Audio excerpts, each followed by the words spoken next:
तो दोस्तों, Hindi audio book knowledge में आपका स्वागत है। तो बात करते हैं पुस्तक आपके अवचेतन मन की शक्ति से आगे। इस पुस्तक के 21वें अध्याय जो कि है डर को दूर भगाने के लिए अवचेतन मन का किस तरह उपयोग करें। अगर आपने इस पुस्तक के पहले के 20 अध्याय नहीं सुने तो वह भी सुन लें, जिसका लिंक आपको नीचे डिस्क्रिप्शन बॉक्स में मिल जाएगा।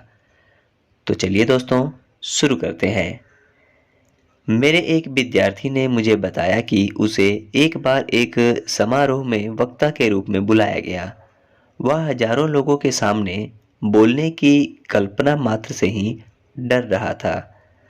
उसने अपने भय से किस तरह निजात पाई, यह उसने बताया।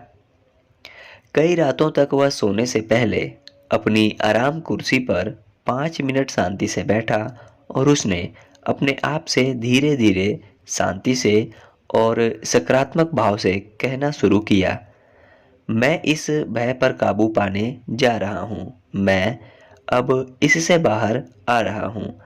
मैं बड़े ही संतुलित तरीके से और आत्म विश्वास के साथ अपनी बात रख पा रहा हूँ। मैं बहुत शांत और आराम की अवस्था में हूँ।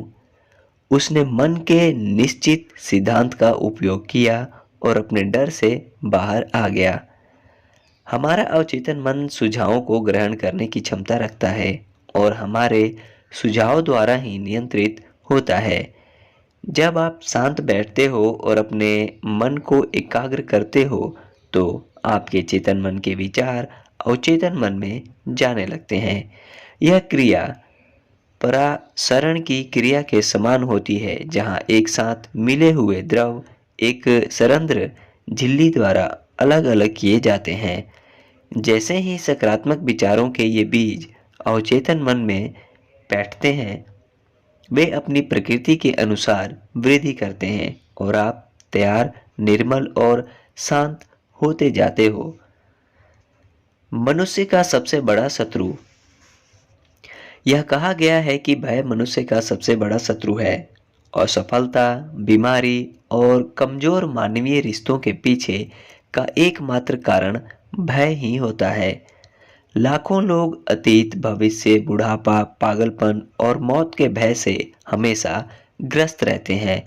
भय आपके मन का एक विचार है और आप अपने ही मन के एक विचार से डरते हैं। जिस बात से डर लगता हो उसे जरूर करें। दार्शनिक और कवि रॉल्फ वाल्डो एमर्सन कहते हैं, उन बातों को जरूर करें जिनसे आपको डर लगता है और इसी से भय समाप्त होगा। एक समय ऐसा था जब इस पुस्तक का लेखक बड़े समूह के सामने खड़े होकर बोलने से बहुत घबराता था। इस डर से निजात पाने के लिए मैंने बार बार बड़े समूह का सामना करना शुरू किया, अर्थात जिस बात से मुझे भय लगता था उसी को करना शुरू किया और इसी से भय समाप्त हो गया। जब आप अपने मन में सकारात्मक अभिपुष्टि करते हो कि आप अपने भय पर विजय पाने वाले हो और आप अपने चेतन मन में एक ठोस निर्णय पर पहुंच जाते हो, तो आप अवचेतन मन की शक्ति के प्रवाह में मदद करते हो और यही शक्ति आपके विचारों की प्रकृति में प्रवाहित हो जाती है और आपके विचारों को सकारात्मक बना देती है। असफलता का भय। स्थानीय विश्वविद्यालय के युवा और विद्यालयों के शिक्षक कभी कभी मुझसे मिलने आते हैं। ये सभी परीक्षा और अपने प्रदर्शन को लेकर अज्ञात भय से ग्रस्त होते हैं। सभी की शिकायत लगभग एक सी होती है, परीक्षा कस से बाहर निकलने के बाद मुझे सारे उत्तर याद आ जाते हैं, मगर जब परीक्षा चल रही होती है तो मुझे कोई उत्तर याद नहीं आता। वही विचार हमारे मन में सतत विचरण करता है, जिस पर हम अधिक ध्यान देते हैं या जिसके बारे में हमेशा सोचते रहते हैं। मैंने देखा कि हर एक व्यक्ति असफलता के भय से ग्रस्त होता है। इस अस्थायी तनाव के पीछे भय ही कारण होता है और यही भय इस तरह के अनुभव का कारण भी बनता है। चिकित्सा विज्ञान पढ़ने वाला एक बच्चा बड़ा ही मेधावी था और कक्षा में अच्छा प्रदर्शन करता था, मगर जब भी मौखिक या लिखित परीक्षा का समय आता तो वह अपने आप को दिए गए प्रश्नों के उत्तर देने में असमर्थ पाता था। मैंने उसे बताया कि परीक्षा के कई दिनों पहले से ही उसके मन में परीक्षा को लेकर जो डर बैठ जाता है वही इसका कारण है। मन के ये नकारात्मक विचार भय के द्वारा ऊर्जान्वित हो जाते हैं। नकारात्मक विचार जब भय युक्त भावनाओं के शक्तिशाली लिफाफे में बंद होकर अवचेतन मन के पास पहुंचते हैं तो अवचेतन मन उन्हें सत्य समझता है। दूसरे शब्दों में वह युवक अपने नकारात्मक विचारों के माध्यम से अपने अवचेतन मन से लगातार निवेदन कर रहा था कि वह उन विचारों को गहराई से ले और उसे परीक्षा में असफल होता हुआ देखे, और उसके अवचेतन मन ने उसके निवेदन को मान लिया। इसी के चलते परीक्षा कक्ष में उसने स्वयं को स्मृति भ्रम से पीड़ित पाया, अर्थात वह याद किया हुआ सब कुछ भूल गया। उसने अपने भय पर विजय किस तरह पाई? उसने पहले इस बात को समझा कि उसका अवचेतन मन स्मृति का भंडार गृह है जिसके पास उसके हर क्षण का हिसाब है, और उसने अपनी चिकित्सा शास्त्र के प्रशिक्षण के दौरान जो कुछ भी सीखा है वह उसके अवचेतन मन में सशब्द से दर्ज हो चुका है। इसके अलावा उसने यह भी जाना कि अवचेतन मन प्रतिक्रियाशील और परस्पर संबंध स्थापित करने वाला होता है। इसके साथ सामंजस्य बिठाने के लिए अपने मन को आत्मविश्वास से भरपूर, शांत और तनाव रहित रखना होगा। उसने हर सुबह और रात को यह कल्पना करनी शुरू की कि उसकी माँ उसके अच्छे प्रदर्शन के लिए उसे बधाई दे रही है। वह उसके हाथों से एक अभिनंदन पत्र लेने की भी कल्पना करता था। जैसे ही उसने अच्छे परिणामों के बारे में सोचना शुरू किया, उसने अपने अंदर समान प्रतिक्रिया का मार्ग प्रशस्त किया। इसके फलस्वरूप सर्वशक्तिमान अवचेतन मन की शक्ति ने चेतन मन को इसी के अनुसार निर्देशित करना शुरू किया। उसने अंतिम परिणाम की कल्पना करनी शुरू की, अर्थात अपने अवचेतन मन को उसी परिणाम को प्राप्त करने हेतु निर्देशित किया। इस प्रक्रिया को लगातार करते रहने से उसे अपनी परीक्षा उत्तीर्ण करने में कोई कठिनाई नहीं हुई।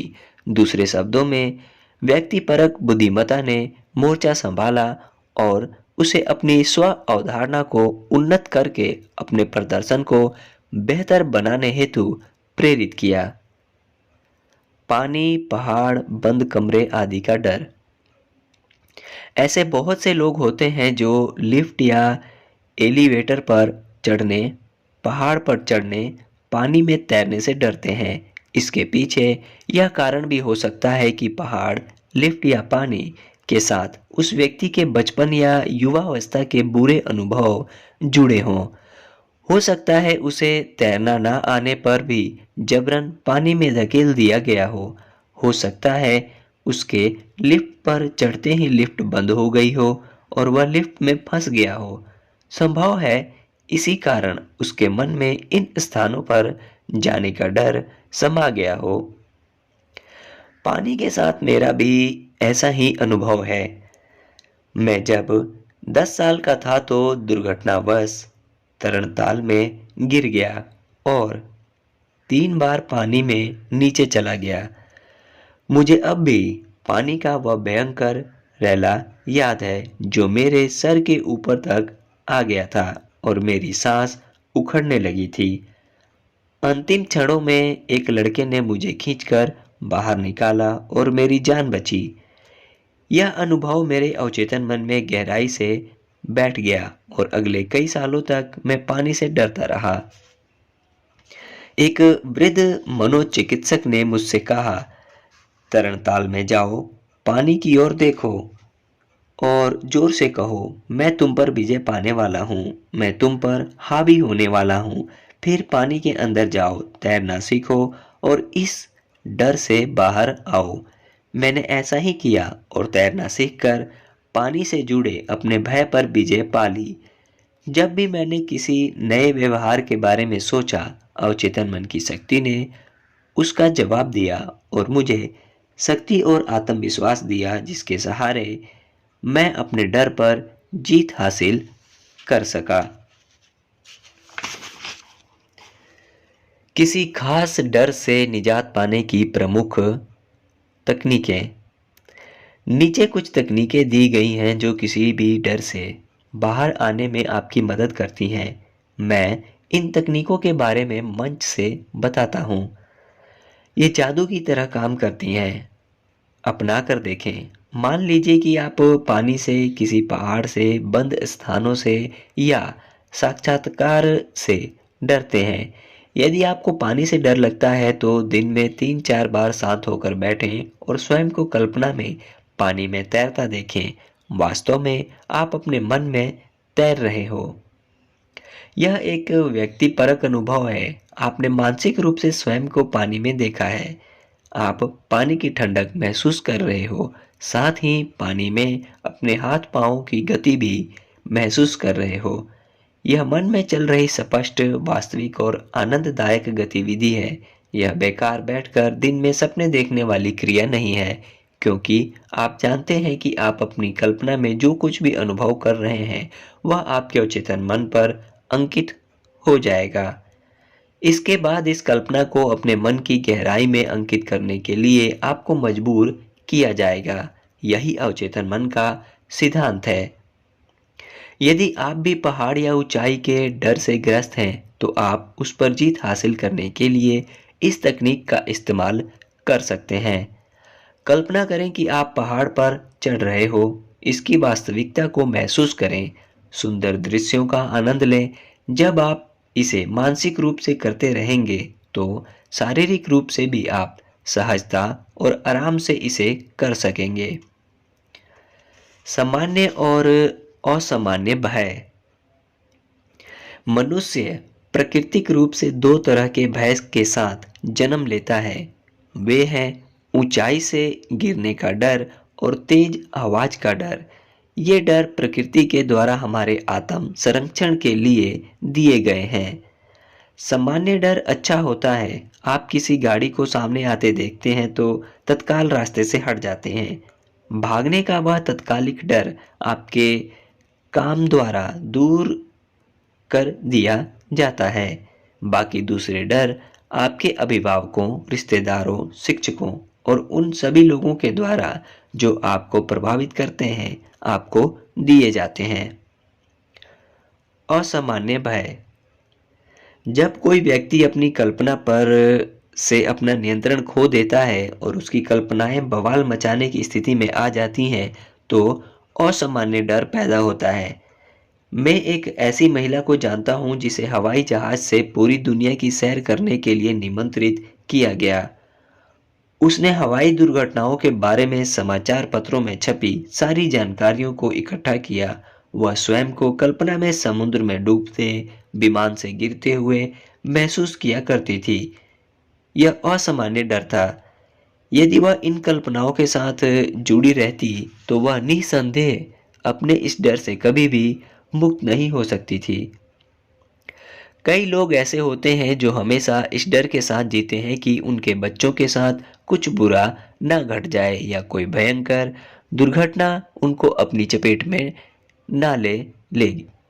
जब वे किसी महामारी या असाध्य बीमारी के बारे में पढ़ते हैं तो उन्हें यह डर बना रहता है कि यह बीमारी उन्हें अपनी चपेट में ना ले ले। कुछ तो अपने आप को उस बीमारी से ग्रस्त हुआ मानने लगते हैं। ये सारे डर असामान्य होते हैं। असामान्य भय का सामना करना। मन को दूसरी तरफ ले जाएं। अत्यधिक डर के साथ जीना मानसिक ठहराव और शारीरिक संत्रांश को जन्म देता है। जब भी डर का भाव मन में उदित हो, तुरंत ही किसी तत्कालिक रूप से आवश्यक वस्तु या अपनी इच्छा के बारे में सोचना शुरू कर दें। अपनी इस इच्छा में स्वयं को मगन कर दें, डुबो दें। इससे आपका आत्मविश्वास और शक्ति बढ़ेगी। आपके अवचेतन मन की असीम शक्ति आपके माध्यम से आपके भीतर प्रवाहित हो रही है और यह कभी असफल नहीं होती। अतः शांति और सुरक्षा आपके पास निश्चित ही रहेंगे। उसने स्वयं को बर्खास्त किया। एक संस्था के महाप्रबंधक ने मुझे बताया कि लगातार 3 सालों तक वह अपनी नौकरी जाने के भय से ग्रस्त रहा। वह हमेशा असफल होने की ही कल्पना करता रहता था। जिस बात से वह डर रहा था वह वास्तव में विद्यमान थी ही नहीं। यह तो उसका एक नकारात्मक और चिंतायुक्त विचार था जिसने उसके मन में घर कर लिया था। उसकी स्पष्ट कल्पना में वह अपनी नौकरी छूटने की बात को सतत देखता रहता और धीरे धीरे वह निराश और विक्षिप्त होने लगा। अंत में उसे नौकरी छोड़ने के लिए कहा गया। वास्तव में उसने स्वयं को बर्खास्त किया। उसने अपने अचेतन मन को लगातार नकारात्मक सुझाव और दृश्य दिए और उसी के अनुसार उसके अचेतन मन ने प्रतिक्रिया दी।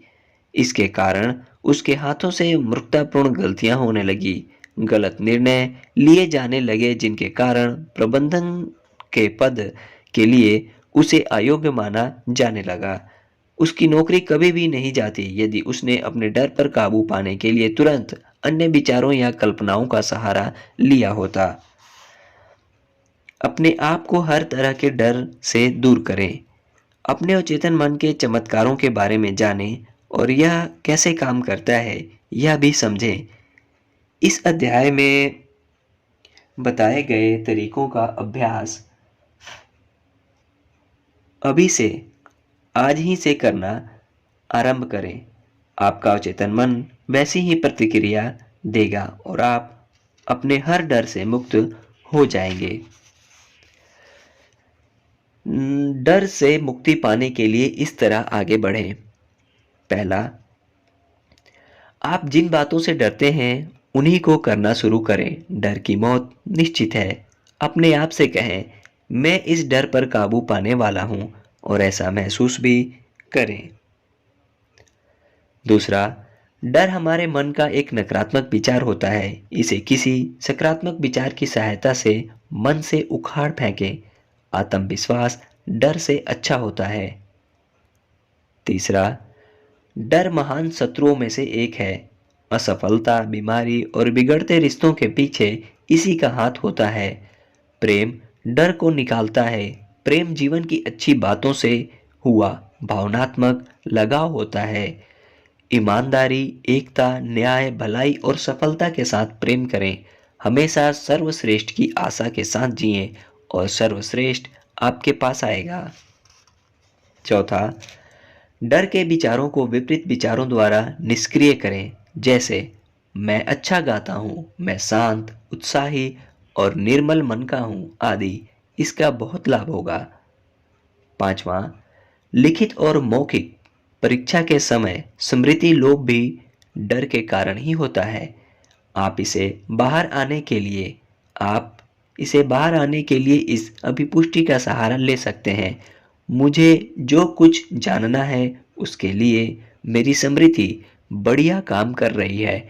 या आप कल्पना में अपने किसी मित्र को परीक्षा में आपकी सफलता के लिए बधाई देते हुए देख सकते हैं। इस कल्पना में लगे रहें और आपकी जीत अवश्य होगी। छठा, आप जीवन में दो ही तरह के प्राकृतिक डर के साथ जन्मे हो। गिरने का डर और तेज आवाज का डर सामान्य डर है। इसके अलावा अन्य सारे डर आपने किसी ना किसी से लिए हैं, उनसे छुटकारा पाएं।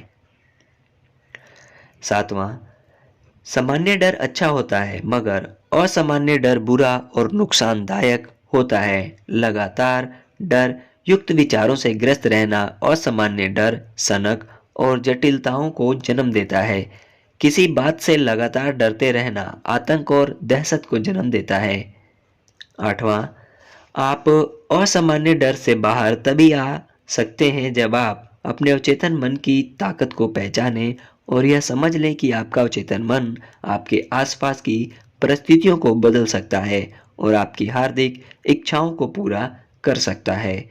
अपनी ऐसी इच्छाओं पर ध्यान केंद्रित करें जो डर के विपरीत जाती हों। उनके प्रति समर्पण का भाव रखें। यही प्रेम हमारे डर को दूर करता है।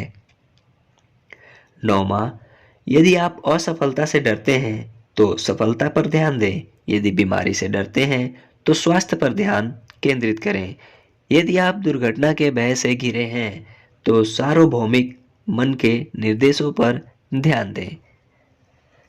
10वां, प्रतिस्थापन के महान सिद्धांत के अनुसार डर का इलाज उसका सामना करना ही है। आपके हर डर का समाधान आपके पास किसी ना किसी इच्छा के रूप में है।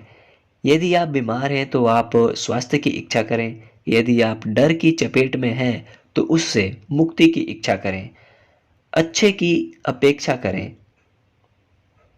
मानसिक रूप से अच्छे परिणामों पर ही ध्यान एकाग्र करें और विश्वास रखें कि आपका अवचेतन मन हमेशा आपके सवालों का जवाब देता है। यह कभी चूकता नहीं है। 11वां, जिन बातों से आपको डर लगता है वे वास्तव में मौजूद होती ही नहीं है। यह तो आपके मन के विचार होते हैं जो डर के रूप में संचित हो जाते हैं। आपके विचार रचनात्मक शक्ति रखते हैं। अच्छा सोचें, अच्छा ही होगा। 12वां, उन बातों पर गौर करें जो आपको डराती हैं। उन्हें तर्क की कसौटी पर कसकर देखें। अपने डर पर हंसना सीखें। यही सबसे बढ़िया दवा है। 13वां और लास्ट, आपको आपके विचारों के अलावा और कुछ भी परेशान या विचलित नहीं कर सकता। दूसरे व्यक्ति के सुझावों, बयानों और धमकियों में कोई ताकत नहीं होती। यह शक्ति तो आपके अंदर होती है। दुनिया में केवल एक ही रचनात्मक शक्ति है और यह सामंजस्य और सौहार्द के साथ आगे बढ़ती है। इसके बीच किसी तरह के मतभेद या लड़ाई झगड़े का सवाल नहीं उठता है। इसका स्रोत प्रेम ही है। ओके दोस्तों, इसी के साथ अध्याय 21वां समाप्त होता है। मिलते हैं आपसे किसी अन्य वीडियो में या इस पुस्तक के अगले पार्ट 22वें पार्ट जो कि है डर और गुस्से के सहसंबंध के बारे में कुछ और विचार। तब तक के लिए धन्यवाद।